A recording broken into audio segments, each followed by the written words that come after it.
অম্ব্রোথার্মিক diagram. হ্যাঁ, অম্ব্রোথার্মিক ডায়াগ্রামে আমরা করি কি, অম্ব্রোথার্মিক ডায়াগ্রামে দুটো আমাদের এলিমেন্টস থাকবে, একটা হচ্ছে টেম্পারেচার আর একটা হচ্ছে রেইনফল।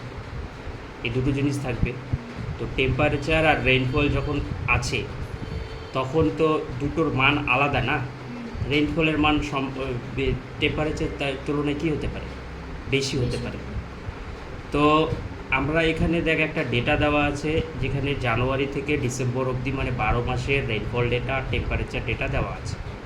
রেইনফল ডেটা যে আছে যেখানে আমরা এখানে হাইয়েস্ট খুঁজে পেয়েছি কত, 471, আর লোয়েস্ট আছে 0।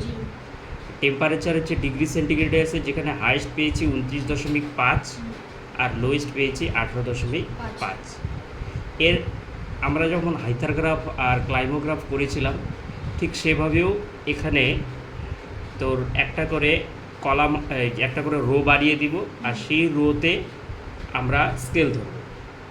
স্কেল ধরার নিয়ম হচ্ছে অম্ব্রোথার্মিক ডায়াগ্রামে যে টেম্পারেচারের দ্বিগুণ হবে রেইনফল, টেম্পারেচারের যে মানটা ধরবো তার দ্বিগুণ রেইনফল, অথবা রেইনফলের যে মানটা ধরবো তার অর্ধেক হবে টেম্পারেচার। ক্লিয়ার?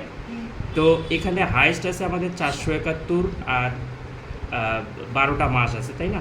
12 মাস মানে নিচে তাহলে কত সেন্টিমিটার হবে, এক্স এক্সিস আমাদের কত হবে, এক্স এক্সিস আমাদের 12 সেন্টিমিটার হবে। আর প্রত্যেক সেন্টিমিটারের মাঝখানের বিন্দুটাই হচ্ছে আমাদের লেখার জন্য জানুয়ারি, ফেব্রুয়ারি, মার্চ, এপ্রিল, এভাবে প্রত্যেক মাসের নামটা আমরা 1 সেন্টিমিটারের মাঝখানে লিখব। তাহলে 12 সেন্টিমিটার হলো। তাহলে আমরা নর্মালি স্কেল যখন ধরি 100% রাখার চেষ্টা করি। হরিজেন্টাল কত, এখানে 12 আছে, 12 সেন্টিমিটার। তাহলে আমি যদি বেশি মান কত, 471 রেইনফলের মান, তাকে যদি আমি 12 দিয়ে ডিভাইড করি, মানে 100% রাখার চেষ্টা করি, তাহলে কত পাবো? ক্যালকুলেটরটাতে তাহলে আমি স্কেল এভাবেই ধরবো, 100% রেখে ধরার চেষ্টা করবো। তাহলে এই যে 471 ভাগ 12 কত পেলাম, 39.24। তাহলে আমি তাকে রাউন্ড ফিগারে 39.25 পাইলাম, তাহলে তার রাউন্ড ফিগার 40 ধরি। তাহলে রেইনফল যদি আমি 40 ধরি, তাহলে টেম্পারেচার কত ধরতে হবে, অর্ধেক। নিয়ম কি, অর্ধেক করতে হবে, তাহলে 20 হবে। ঠিক আছে? তাহলে এই যে এখানে আমার কত হলো, 20, এটা 40, এটা 20, 1 সেমি করে। তাহলে এদিকে আমি 1 সেমি করে এদিকে 12 সেন্টিমিটার টানলাম, আর এদিকে 1 সেমি করে 12 সেন্টিমিটার টানলাম, আর এটা 40 করে মান, এটা হচ্ছে 20 করে মান। ক্লিয়ার? স্কেল এভাবে ধরলাম আমরা। ধরার পর যে আমরা জানুয়ারির যে মানটা, জানুয়ারির মান কত আছে, যদি আমি প্রথম যেটা করব, প্রথম ধরে নিয়ে আমি রেইনফল করছি, তাহলে এখানে স্কেলে আমরা প্রত্যেকটাই 26কে আমরা স্কেল লিখলাম, স্কেল 1 সেমি টু 40 মিলিমিটার আর 1 সেমি টু 20 ডিগ্রি সেন্টিগ্রেড। তাহলে প্রত্যেকগুলোকে এবার 26, প্রথমটা 26 ভাগ, আমি 26 ভাগ 40 করলাম, মানে আমাদের এই যে স্কেলটা পেলাম কত, 0.65। এরপরে কত আছে, 0 আছে, 0 মানে 0ই আসবে। তারপর 94 ভাগ আবার কত, 40, তাহলে যেটা স্কেল আসবে কত, 2.35। এভাবে সবগুলো আমরা করে যাব। ঠিক তেমনি এখানে স্কেল কত ধরেছি, 1 সেমি টু 20 ডিগ্রি সেন্টিগ্রেড। কেন, অর্ধেক, তাই না? টেম্পারেচার অর্ধেক হবে, টেম্পারেচার মানগুলো যেহেতু ছোটো হয়, অল্প হয়, তো টেম্পারেচার অর্ধেক হবে, রেইনফল তার দ্বিগুণ হবে। ঠিক আছে? তাহলে এখানে 20 ধরেছি, তাই 18.5 ভাগ কত, 20 ইকুয়াল টু যে 0.925 মানে 0.93 হলো। এভাবে আবার 20.5 ভাগ 20, তাহলে 1.03 হয়ে গেল। এইভাবে আমরা স্কেলগুলো লিখলাম। এবার লিখে যে এখানে 12 সেন্টিমিটার টানলাম, জানুয়ারি থেকে ডিসেম্বর অব্দি মাঝখানের বিন্দুগুলোতে লিখলাম হাফ সেন্টিমিটারের মধ্যে, আর 1 সেমির অর্ধেকে, আর এদিকে টেম্পারেচার দিলাম, এদিকে রেইনফল দিলাম, ভ্যালুগুলো লিখলাম। এখানে লিখলাম টেম্পারেচার ইন ডিগ্রি সেন্টিগ্রেড, এখানে রেইনফল ইন মিলিমিটার। এবার এই যে রেখাটা আসবে কী করে, তাহলে সেই মান অনুযায়ী স্কেল ধরবো। স্কেল ধরে আমরা কী করবো, এটা গ্রাফেও করতে পারিস, গ্রাফ পেপারের মধ্যে করা যাবে। ঠিক আছে? ঠিক আছে, তাহলে আমরা এখানে কি করব, এখানে এই যে জানুয়ারির মান কত পেয়েছি, জানুয়ারিতে প্রথমে রেইনফলই ধরলাম, জানুয়ারিতে 0.64, তাহলে এখান থেকে আমাদের 0.64 উঠাতে হবে, এখানে আসছে। তারপরে আবার আসছে কত, এটা তো 0, তাহলে 0 মানে এখানে আর লেগে যাবে, বেসের মধ্যে, আর হচ্ছে 2.35, তাহলে 2.35 হচ্ছে, তাহলে মার্চের ক্ষেত্রে আমরা এখানে 2.35 উঠাবো, তাহলে 2.35 ওটা এখানে বিন্দু আসলো। তাহলে প্রত্যেকটারই আমাদের একটা করে বিন্দু পাবো মাঝখানের মানটা থেকে। জানুয়ারির থেকে ওঠাবো, ফেব্রুয়ারির থেকে ওঠাবো, মার্চের মাঝখানে থাকবে 1 সেন্টিমিটারের মাঝখানে, ওটাই যেগুলো পাবো সেগুলোকে কী করবো, হাত দিয়ে আমরা রেখা যোগ করবো। যেহেতু এটা রেনফল তাই এটা ব্লু কালার দিব। কী কালার দিব? Blue colour, sky blue, blue, normal blue colour দিয়ে দিব। এরপরে হচ্ছে কি টেম্পারেচার। এবার টেম্পারেচার কী করে ওঠাবো? টেম্পারেচার তাহলে ওই ঠিক জানুয়ারির থেকে ওঠাবো। টেম্পারেচার আছে 0.93, তাহলে 0.93 এখান থেকে উঠবে আমার যতটুকু এখানে। তারপরে আবার 1.03 ওই এখান থেকে যতটুকু উঠবে ঠিক ততটুকু। এইভাবে প্রত্যেকটাই আবার জানুয়ারি থেকে ডিসেম্বর সেমভাবেই উঠালাম ওর মান অনুযায়ী, টেম্পারেচারের মান অনুযায়ী। এবার সেই মানগুলোকে আবার আমরা কী করলাম, হাত দিয়ে যোগ করে দিলাম। এটা হচ্ছে রেড কালার দিয়ে টেম্পারেচার। হ্যাঁ, তাহলে দুটা কালারের লাইন টানলে এভাবেই আমাদের একটা গ্রাফ তৈরি হয়ে গেলো, একটা ডায়াগ্রাম তৈরি হয়ে গেলো। নিচে মান্থ লিখে দিলি। এবার দেখ এই যে জোনটা যে আছে না, এই দেখ এদিকে জোন করা হচ্ছে। এই জোনটা কি? এই জোনটা হচ্ছে যদি টেম্পারেচারের নিচে থাকে রেনফল, তাহলে যে পিরিয়ডটা হয়, আর টেম্পারেচারকে বেস ধরবি। টেম্পারেচারকে কি ধরবি? Base line.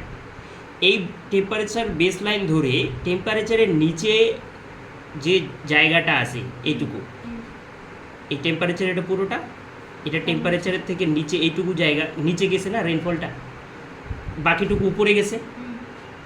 রেনফলের যে লাইনটা সেটা এই জায়গার থেকে নিচে আসে, মানে দুটো লাইনের মাঝখানে। কিন্তু দেখ আমি এই জায়গাগুলো কিন্তু করি নাই। এই যে জোন করা হয়েছে একটা লাইন দুটো লাইন, এই লাইনটা আর এই লাইনটার মাঝখানে, এই লাইনটা আর এই লাইনটার মাঝখানে, এই লাইনটা আর এই লাইনটার মাঝখানে, বাইরে না কিন্তু। বাইরে আছে? বাইরে না। তাহলে যদি টেম্পারেচারের নিচে রেনফলের গ্রাফ ওই যে লাইনটা চলে আসে, তাহলে সেই পিরিয়ডটা কি পিরিয়ড? সেই পিরিয়ডটা জেরিক পিরিয়ড। জেরিক মানে শুষ্ক, জেরিক মানে শুষ্ক। যেহেতু দেখ টেম্পারেচার মানে তাপমাত্রা যদি বেশি হয়, বৃষ্টিপাত যদি কম হয়, তাহলে কি হবে? তাহলে কি হবে সেটা? ধরে নে এখন গরম বেশি আছে, বৃষ্টি নাই, তাহলে যে সেইখানে কি হবে? যেমন মরু অঞ্চল, শুষ্ক হবে না? রেনফল নেই, বৃষ্টিপাত নেই, কিন্তু টেম্পারেচার বেশি আছে, তাহলে শুষ্ক। তাহলে এই সময়টা মানে আমাদের এই জানুয়ারি থেকে ফেব্রুয়ারির এইটুক সময়ের মধ্যে আমরা কি পাচ্ছি? শুষ্ক পিরিয়ড পাচ্ছি। আবার এই দিকেও বছরের শেষের দিকে এইখানে এইদিকেও দেখ এটা নিচে নামছে, টেম্পারেচার লাইনের নিচে রাখছে রেনফল লাইন। তাহলে এই জোনটাও আমাদের শুষ্ক মানে জেরিক পিরিয়ড। এই যে সিম্বল দিতে হবে এভাবে। তারপরে তার উপরের টুকু দেখ, টেম্পারেচার যেতে রেনফল বেশি, তাই না? বেশি রেনফল, তার মানে কি এখানে রেনফল বেশি হচ্ছে, তাপমাত্রা কম আছে, তার মানে এখানে কি আছে? এখানে ওয়েট পিরিয়ড মানে আর্দ্রতা আছে।